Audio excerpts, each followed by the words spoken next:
The horse is dying underneath him. Blood pours from its neck where the English lance pierced through, and Robert Bruce can feel the animal's legs buckling as a 200-pound knight in full armor charges directly at him with enough force to shatter bone. Bruce has no lance, no shield, just a battle axe and maybe 3 seconds to live. This is the moment everything ends. 8 years of guerrilla warfare, 8 years of watching his friends executed, his family imprisoned, his kingdom destroyed.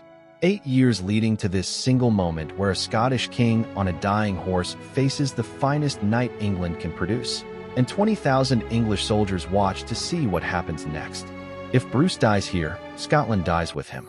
If he survives, if he can somehow win this impossible fight, then maybe, just maybe, 6,000 starving Scots have a chance against the most powerful army in Europe. June 23, 1314. The Scottish Highlands.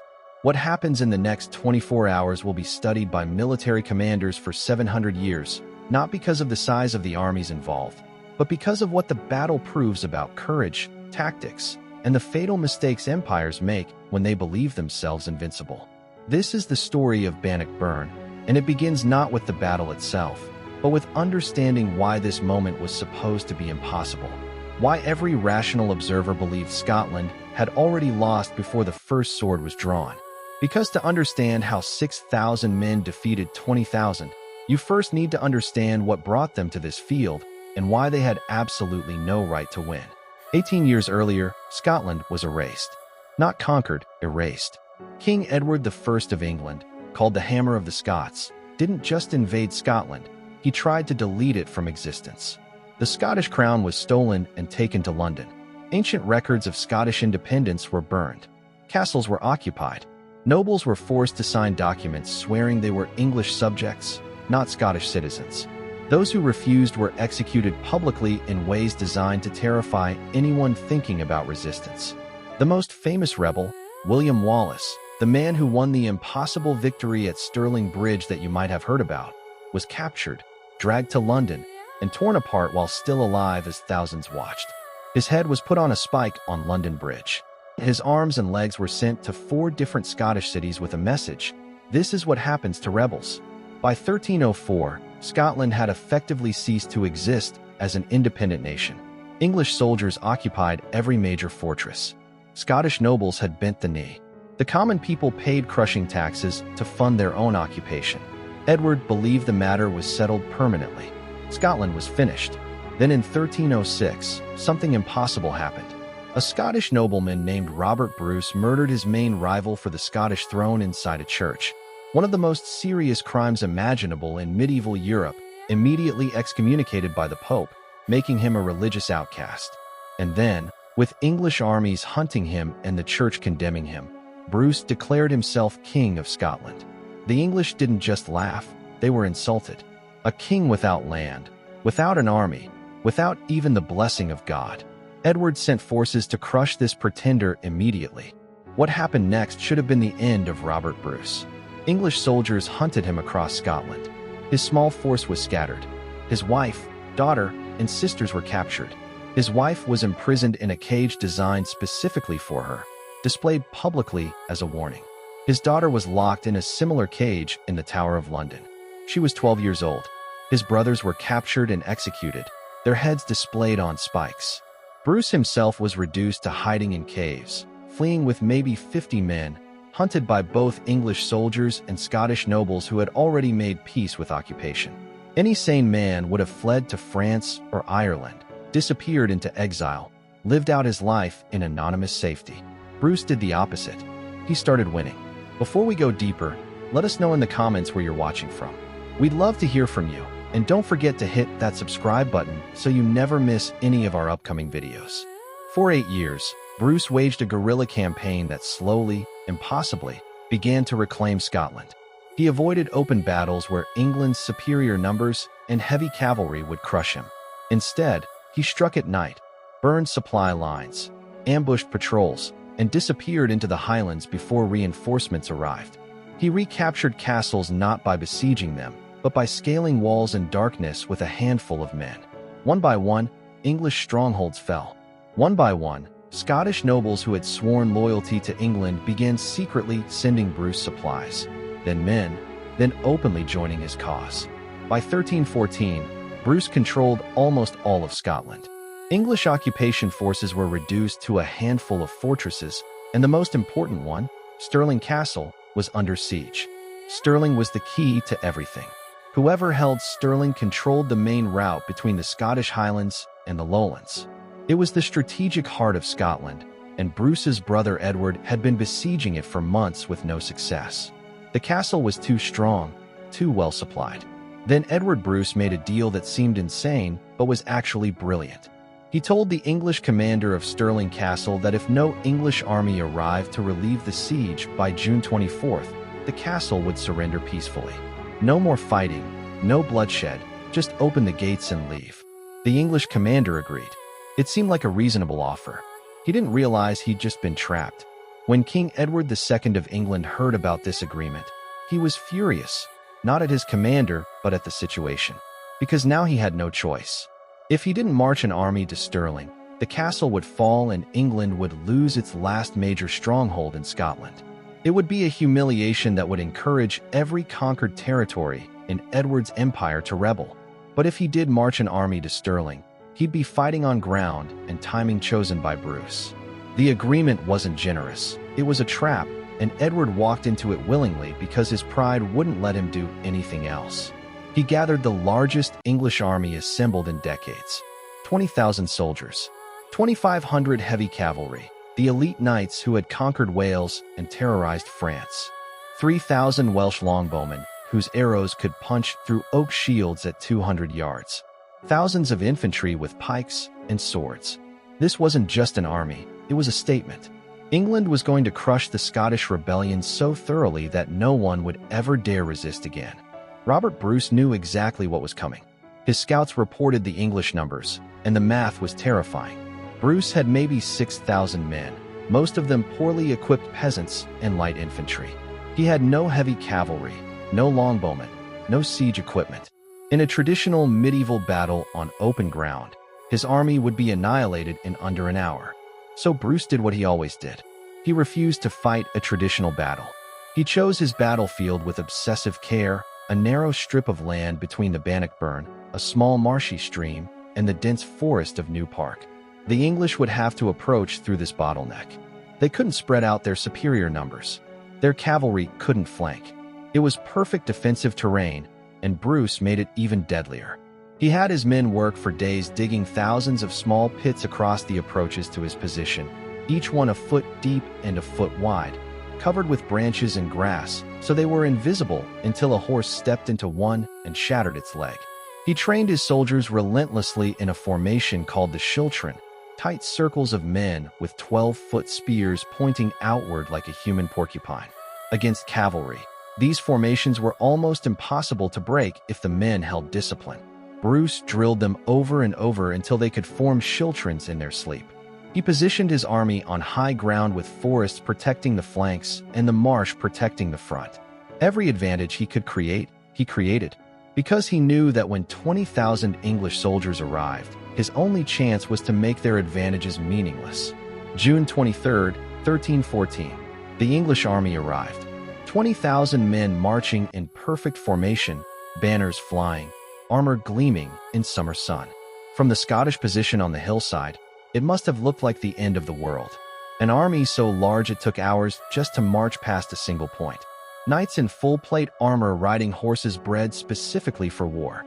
Professional soldiers who had fought in a dozen campaigns. The English commanders were confident to the point of arrogance.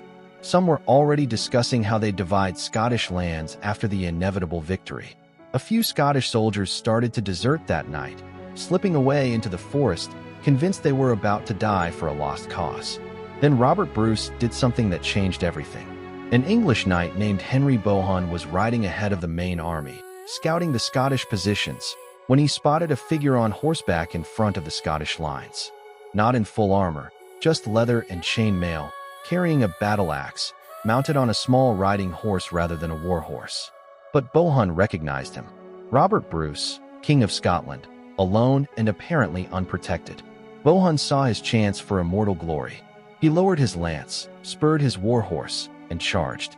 200 pounds of knight on 1,500 pounds of armored horse, thundering, toward a man on a pony with nothing but an axe. Every law of physics and combat said Bohun would win. The lance would strike Bruce in the chest, punch through his light armor, and lift him off his horse dead before he hit the ground. That's what was supposed to happen.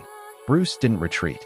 He rode forward, directly at the charging knight, and at the last possible second, as Bohun's lance was about to strike, Bruce wrenched his horse sideways. The lance missed by inches.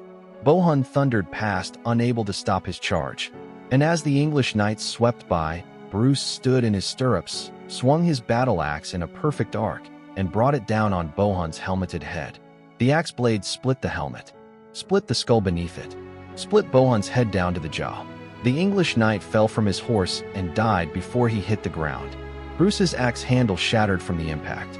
He looked at the broken weapon, then at his shocked commanders, and reportedly said, "I've broken my good axe." Then he turned his horse and rode back to his lines. Silence. 20,000 English soldiers had just watched their champion killed in single combat by the Scottish king. 6,000 Scottish soldiers had just watched their leader do the impossible.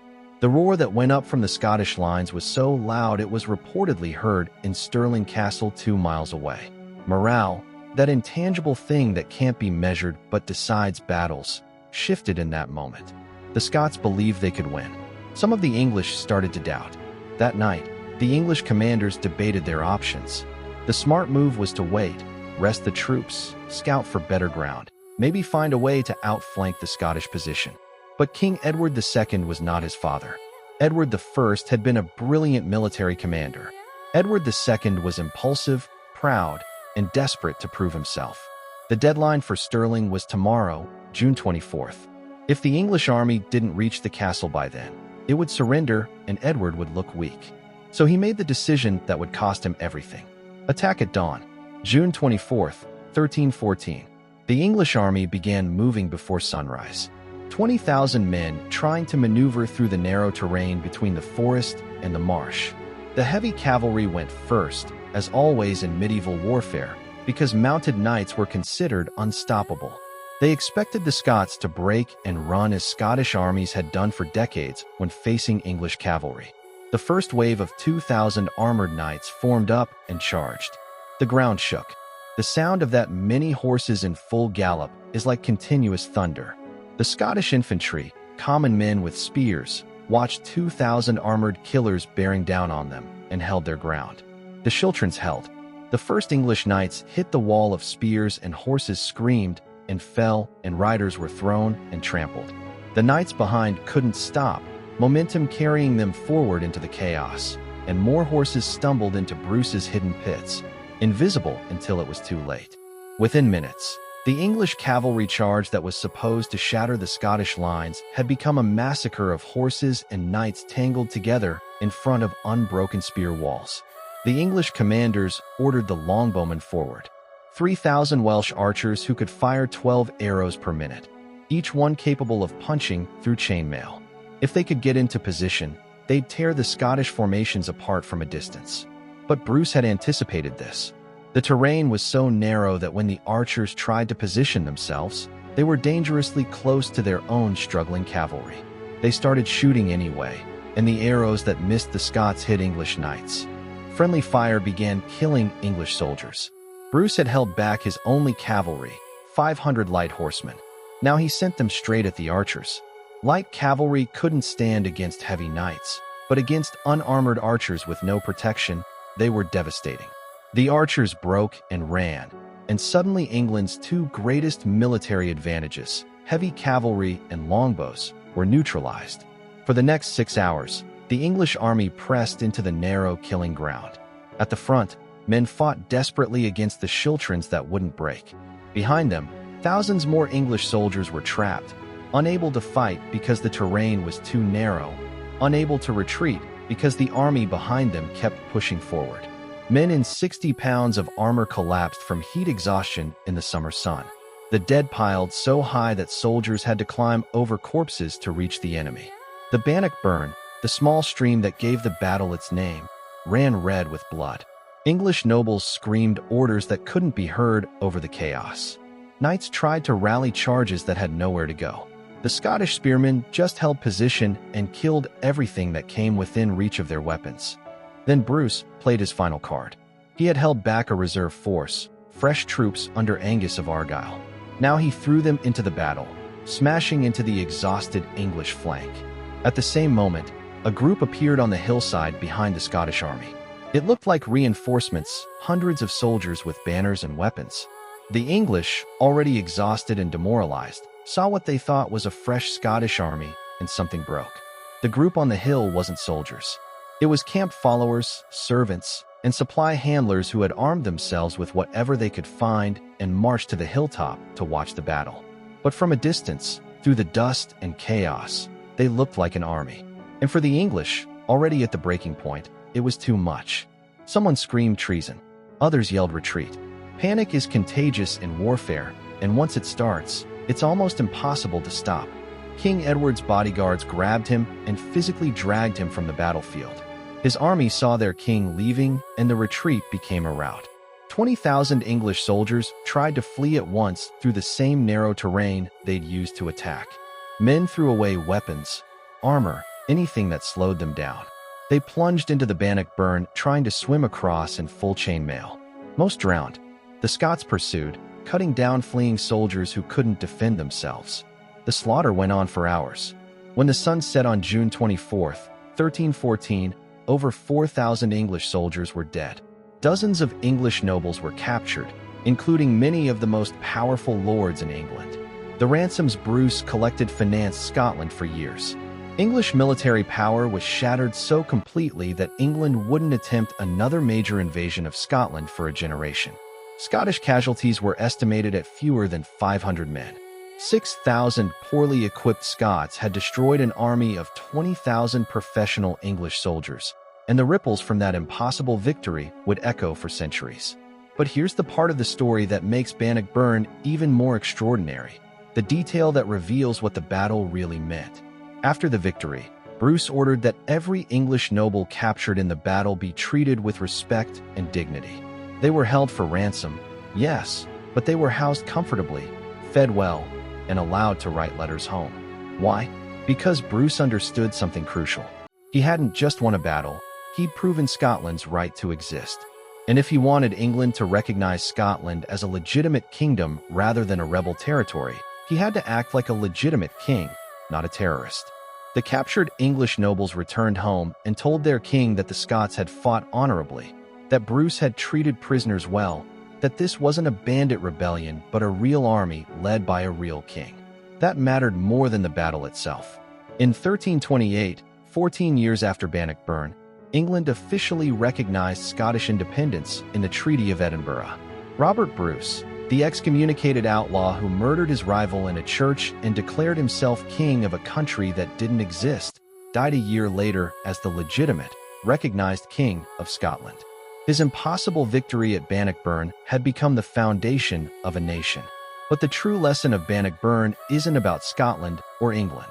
It's about what happens when you combine perfect terrain selection, disciplined troops fighting for their homes, and an enemy commander so confident in his superiority that he ignores every tactical warning. Bruce won because he understood the battlefield better than Edward did.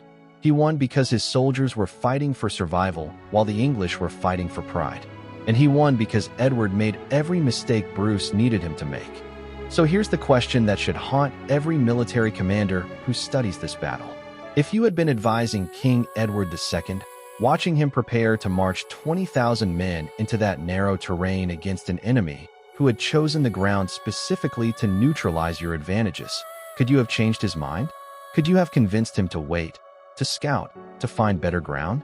Or would you have watched,